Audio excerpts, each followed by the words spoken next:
Hello दोस्तों, आप सभी का एक बार फिर से स्वागत है मेरे चैनल पर। आशा करती हूँ आप सभी अच्छे होंगे।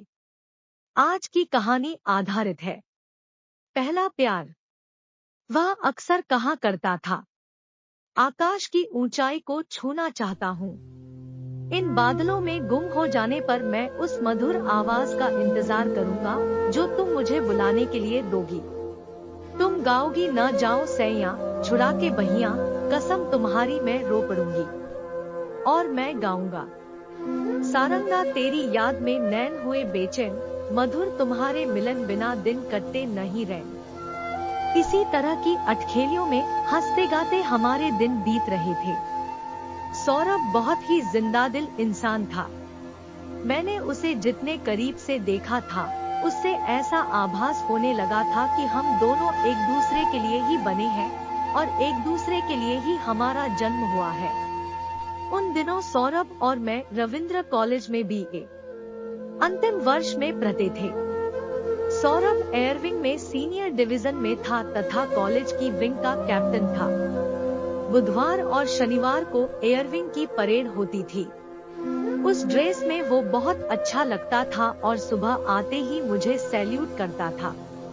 उसकी इस हरकत पर पूरी क्लास में हंसी का फव्वारा फूट पड़ता था। सौरभ कहता था, अवनी, तुम्हारे प्रति एक अनजाना सा आकर्षण महसूस करता हूँ मैं। एक किताब में भी पढ़ा था मैंने कि यूं तो दुनिया में करोड़ों स्त्री पुरुष हैं, लेकिन किसी विशेष के प्रति हमारा आकर्षण इसलिए होता है क्योंकि कुछ हार्मोन्स हमें आकर्षित करने के लिए प्रेरित करते हैं और उससे आकर्षित होने को ही हम कहते हैं कि मुझे उससे प्यार हो गया है।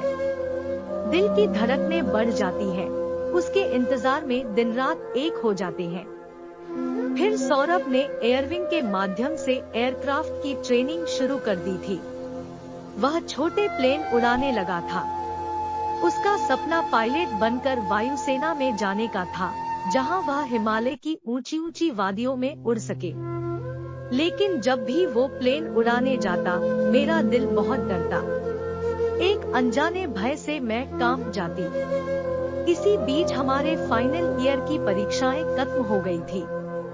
सौरभ ने वायुसेना में जाने के लिए फॉर्म भरा था, जिसमें उसका सिलेक्शन भी हो गया था। उस समय वो बहुत खुश था और बोला था, लगभग मेरी ट्रेनिंग पूरी हुई, नौकरी लगी कि इसके बाद हमारी शादी पक्की समझो। हमारे घर वालों को भी हमारी पसंद पर कोई ऐतराज नहीं था। उसके जाने के बाद रात रात में सौरभ की कुशलता की कामना किया करती थी। हर पल मन बोझिल सा रहता था, किसी काम में मन नहीं लगता था।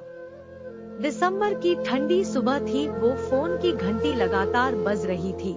बेमन से मैंने फोन का रिसीवर उठाया। फोन कानपुर से था।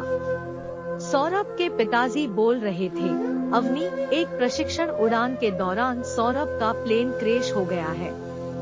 इसके आगे कुछ सुनने की मेरी हिम्मत नहीं हुई और रिसीवर मेरे हाथ से छूट गया।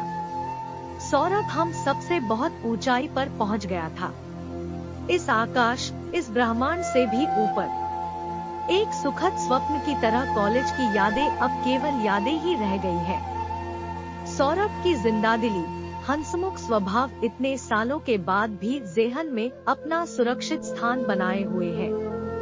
धन्यवाद। प्लीज लाइक और सब्सक्राइब करना न भूलें और आप सबको कहानी कैसे लगी कमेंट में जरूर बताएं। मिलते हैं अगली कहानी के साथ। धन्यवाद।